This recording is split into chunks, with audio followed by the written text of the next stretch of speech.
Obama, allowed the 23,000 people to organize on his social networking site to complain about FISA, but I don't think they were very happy about it.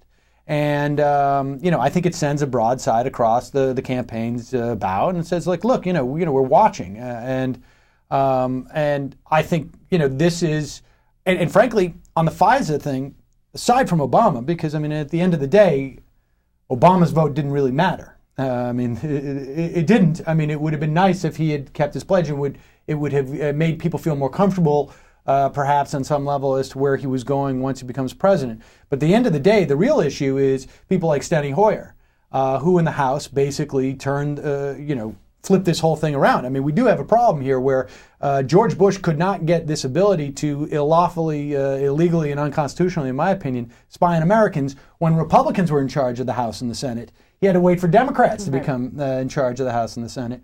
And so you see things like Blue America and Strange Bedfellows, which actually includes some conservatives, or genuine conservatives. I'm not sure how the lines are drawn. The people who care about the Constitution and refer to themselves the retro conservatives are getting together, and they're raising money, and they're going to target specific Democrats in primaries, and as well as Republicans. And so I think this is the next phase that we're starting to see. It's going to be post-electoral, and we're going to move from a game of checkers to chess. It was one of the big reasons for the revolution in the first place. The 26th of July movement, Castro's revolutionary movement, identified what was the exploitation and the turning Havana into one big bordello, as Castro often described it, became a kind of a symbol of everything that was resented about the rampant capitalist exploitation in Havana in the 1950s.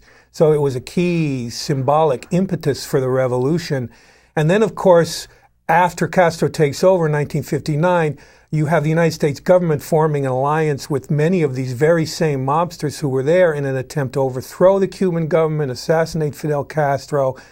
And so the legacy of this era really has infected U.S. American politics ever since.